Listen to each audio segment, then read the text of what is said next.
آج ہم آپ کو ایک ایسے گاؤں کی کہانی سناتے ہیں جہاں ایک بڑھیا اور اس کی ایک گائے رہتی تھی۔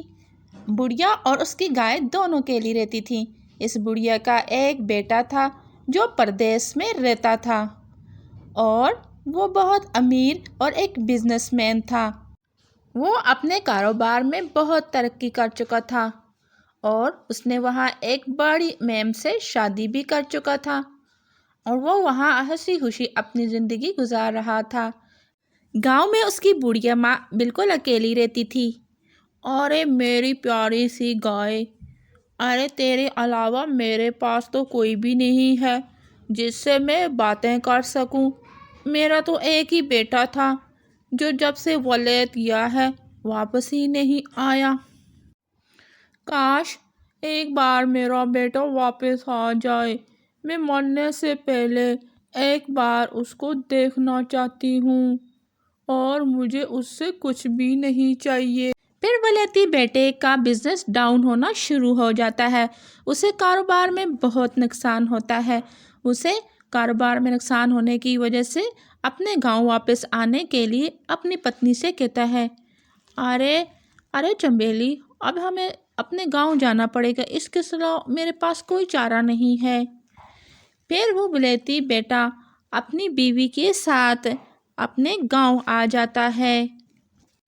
پھر میم وہاں سے گاڑی سے اترتی ہے۔ بڑھیا ماں جب اپنے گھر سے دیکھتی ہے، ارے میرے گھر تو کوئی بھی نہیں آتا، یہ کون ہے؟ پھر اس کا بیٹا اور میم گھر آتے ہیں۔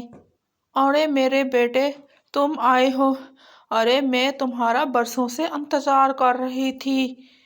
ارے یہ کون ہے؟ ارے ماں، یہ میری پتنی ہے جو میں نے ولادت میں شادی کی تھی، یہ اور میں آپ کے پاس ہمیشہ کے لیے آ گئے ہیں۔ ولادتی لڑکی گھر کو بڑے غور سے دیکھ رہی ہوتی ہے۔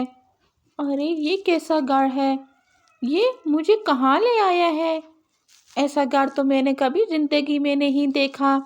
یہ تو جانوروں سے بھی بدتر گھر ہے۔ یہاں تو جانور بھی نہیں رہ سکتے۔ کیا میں یہاں پہ رہوں گی؟ ارے خدایا، یہ کیا ہو گیا؟ ہم یہاں پہ رہیں گے کیا؟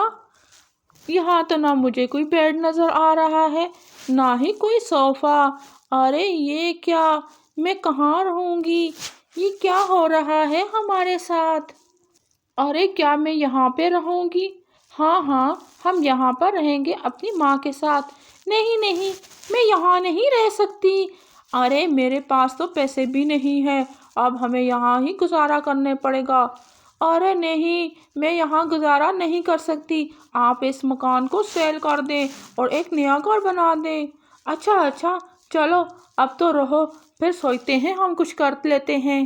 آج تو ہم کافی عرصے بعد یہاں پر آئے ہیں، ماں کو بہت برا لگے گا اگر ابھی ہی ہم یہاں سے چلے گئے۔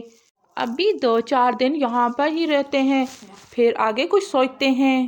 2-4 دن گزرنے کے بعد بڑھیا ماں کا بیٹا پراپرٹی ڈیلر کو وہاں لے آتا ہے۔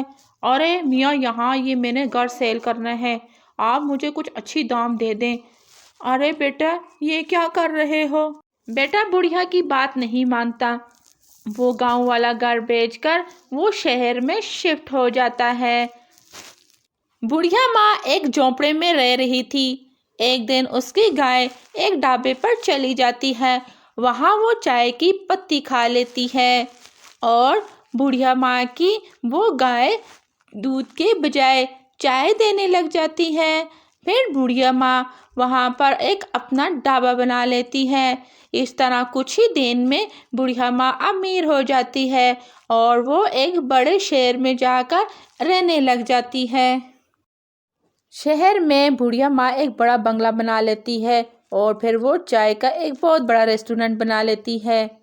دوسری طرف اس کا بیٹا اور اس کی پتنی اس کے بیٹے سے کہتی ہے، ارے تمہارے پاس کچھ بھی نہیں ہے، میں تمہارے ساتھ نہیں رہ سکتی۔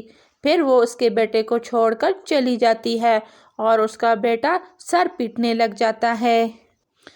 پھر وہ روڈوں پر بھیک مانگنے لگ جاتا ہے۔ پھر ایک دن اس کی ماں وہاں سے گزر رہی تھی۔ اس نے اپنے بیٹے کو بھیک مانگتے ہوئے دیکھا۔ اور وہ اپنے بیٹے کو پہچان لیتی ہے۔ ارے یہ کیا، یہ تو میرا بیٹا لگ رہا ہے۔ ارے بیٹے، یہ تم یہاں ایسے کیوں ہو؟ آؤ میرے ساتھ چلو۔ پھر وہ بوڑھیا ماں اپنے بیٹے کو لے کر اپنے بنگلے پر آ جاتی ہے۔ ماں، یہ کیا، آپ نے اتنا خوبصورت بنگلہ کیسے بنا لیا؟ ارے بیٹے، میں نے اپنی محنت سے یہ اتنا بڑا بنگلہ بنایا ہے۔ اس طرح وہ دونوں ہنسی خوشی رہنے لگ جاتے ہیں۔